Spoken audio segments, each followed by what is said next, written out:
Hey everybody, it is LSID932 on YouTube. Thank you for joining me. We are going to continue with the Laterdaters.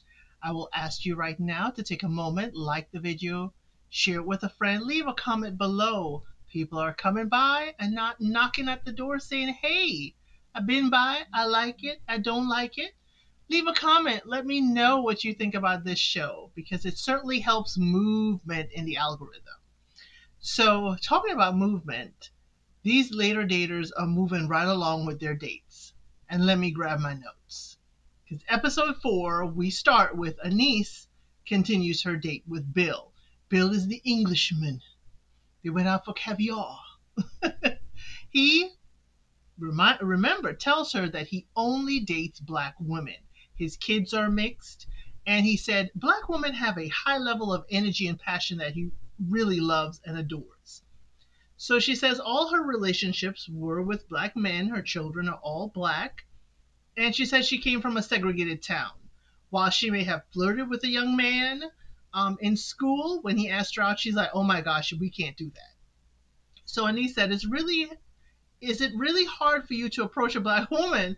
And I chuckled with that because Bill said exactly what I was thinking. He said, no, because that's all he's ever dated. All he's ever dated. So of course it's not hard for him to approach. Actually, this is probably the most subtle approach he's had because someone set y'all up. But it was wonderful to see. I love that they gave her a new experience with someone who was comfortable with her and this new experience. But I understand Bill not wanting to be her first foray into an interracial relationship and at this age. So leave a comment below. Have you dated outside of your race? Have you dated another culture? Or have you just experienced something in dating that you never have in your 20s or 30s? That's if you're above a certain age. Wherever you are now, is it outside of your comfort zone? So Anise says she feels delightful when she's talking to producers on camera. And producers like, is it the wine or Bill? I like that producer. Whoever that producer is, you need to keep them. She's like a little bit of both. She does acknowledge he's a great guy. He opens her mind up, and she's not as guarded as she was. Bill said that they do work well on paper, but there's no sparks or physical attraction there. So moving on, they go and talk about not all the couples, all the people talk about what it was like single back in the day. And this part I really enjoyed was they talked about putting ads out in the paper for what you would like. Can you imagine ads right now in dating? Can you imagine if there was a periodical online that here's your ad? For Anise, will be, 63-year-old professional black woman seeks blah, blah, blah, blah, blah. It would be so funny to see what we come up with the few characters like Twitter, X has. That would be too funny right now. So Anise talks to her daughter about the date. She would like to see him again if there was a mutual interest, but she's not been in an interracial relationship before, so this could be a pause on Bill's part. Totally understood. So Logan arrives, and I'm going to do this, just speak about the entire show for one person at a time. Logan arrives, and they do talk about the date with Anise and her daughter. She says she's afraid of failing in the past. There was no room to be soft. She had to be strong for her 2 kids after her husband passed away. So the kids don't leave room for her to be different. So her daughter did say she honors her journey and all that the mother has had to go through to become who she is today. And that really touched Anise. She said she never heard that before, and it really, really solidified that her daughter understands and loves her. Logan advises Anise to be vulnerable and not be Miss Perfect on any date. Even ask the man out first. Now, Anise is not about that. She's like, the man is the hunter. Men of her particular age, they do like to be the one to court. So even though she says she's comfortable with it, she said that's not tradition. We'll put a pin in that. Next, we have Lori. Lori's daughter tells her to settle down and don't be so ba ba ba ba ba on a date. It seems like Lori is rapid fire questions on a date and doesn't give the man a chance to, digest and kind of ease into things. So she asked if it's easy to date her mother. She's like, Mom got her a whole new category, whole other category. Lori's date is Ty. He is 59, divorced, 7 years single, has 3 kids, and is an investor entrepreneur. He is attracted to intelligence. And I'm like, why didn't they hook him up with a niece? That's intelligence right there. Not saying Lori is not intelligent, but we know a niece has her PhD. That's all I'm saying. So he has an order of wine before she even gets there. He's got no flowers. Now, please put in the comments, I think, and I don't know if maybe I'm old fashioned, he shouldn't have ordered a drink before she got there. Just politely wait for her to get there, unless you need some water, and then you can order both drinks. Now, where this is a little different is like if this is a second or third date and you know her drink, and you could have her drink, waiting for her. That's a little different. But to be already drinking before I get there, I'll be thinking, how many drinks have you had before I got here? How many you been knocking back? So he notices her toes and that they match her dress, the toenail polish. And he apologized for not getting up sooner because he didn't know who the lady was approaching the table. She says she does not like the fact that his white t-shirt is showing beneath his suit. Now, when did this go out of style? I'm not sure. I thought it's like if the white t-shirt neck looks a little wonky, but I didn't know it was like no more white t-shirts under the suit. Okay. He has not dated much. He has tunnel vision, he says, when he is in business mode. And we all can relate. We all can relate with his work. Lori says, how do you find time, for a woman? He says he'll make the time if he's interested. They both like intellectual conversation, and he stresses he is a foot person. He said if his lady is not a foot person or into her pedicures, he will provide them.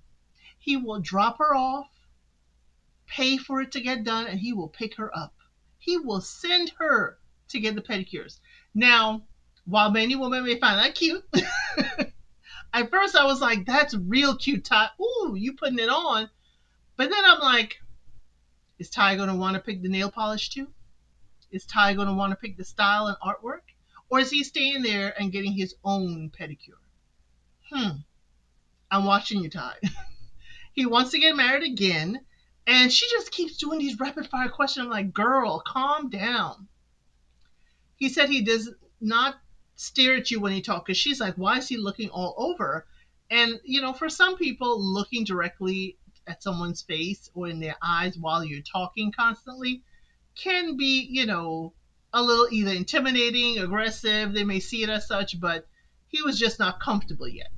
So she said that he was trying to study her behavior, and then it stimulated him that she noticed everything about him. And I'm like, dude, she's picking you apart.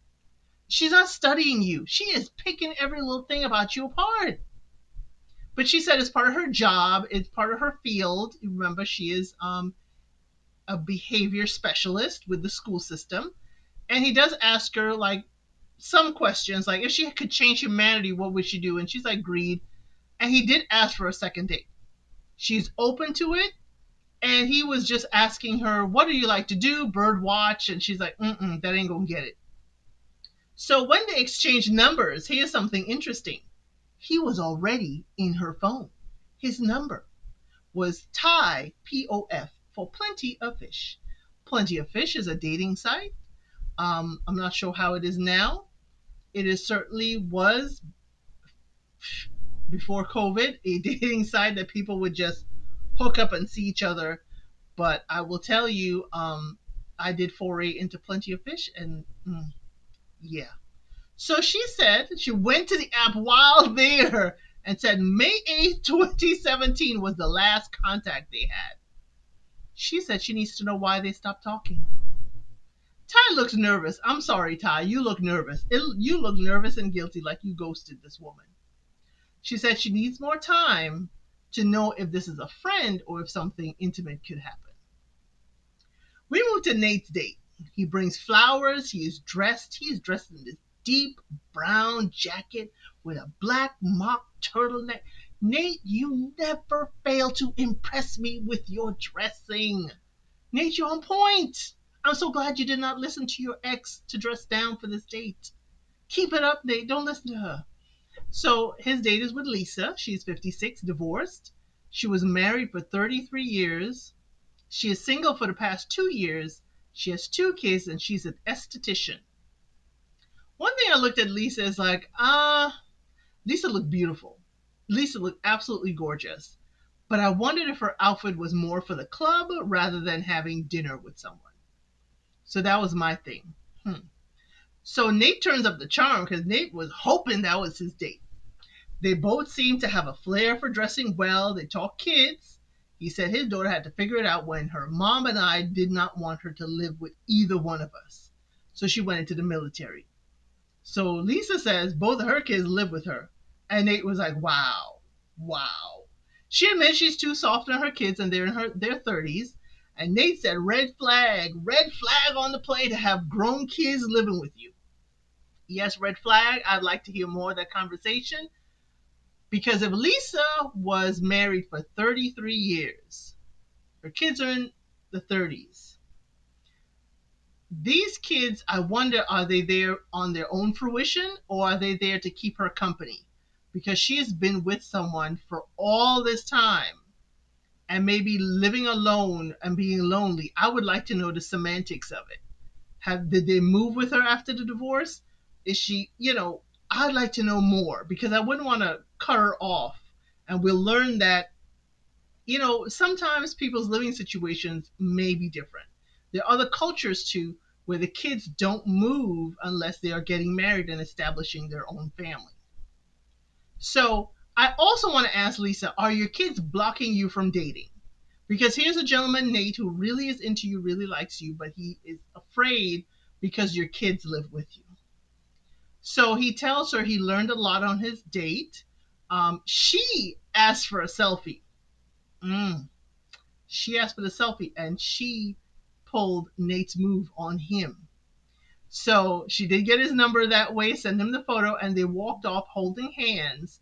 And he says she has a sweet soul and there's potential for romance. Okay. Nate does call Logan. He said the date went well. He is attracted. They exchanged numbers and he will wait for the process to be over before contacting her. He is slowing down to try and date differently. I appreciate that, but don't snooze, Nate. Do not snooze. Next, we have Pam. Pam told Logan about her second date. She has been in contact with Paul, but feels like he's so much into himself and is blowing her off by constantly saying he's out of town. She feels that he should reach out to her now if he's interested. So they send the granddaughter her send him a text and they stalk him on TikTok. And I'm like, y'all need to just leave this man alone. Let him contact you. But I like Pam. She is still a hoot, hoot, hoot. Suzanne. So Avery comes over and she takes him to a Georgia Bulldogs game. She even puts a UGA sticker on his cheek. Remember, Avery is an Alabama fan. So he called her babe, and she's like, oh, that's a line. I need you to say my name. Say my name. And she looked worried that he did not remember her name because he kept calling her babe, sweetheart, darling. But she likes his charm. They had a fun day, of course, after he remembers and says her name and she's satisfied. They had a fun day. She makes him laugh. He is turned on by her. And she finds him forward with that, but she was not offended. He talks about bedroom wants and what he doesn't want. And she just laughs, snorts. And I'm like, Avery, did you enjoy too much beer at the game? I'm watching. So she asks him out. Suzanne does. And he says, I don't think so. And he was joking. And her face was like, what? She was stunned for a minute. And they do share a full-on kiss where he is holding both sides of her face. And that is the end of episode 4. I thank you so much for joining me for the Later Daters. I hope you will join me on the next episode because this is in full gear and we are going to just keep on chugging along. Thank you, and I'll see you on the next one. Thank you for watching. Please like, share, and subscribe to the channel.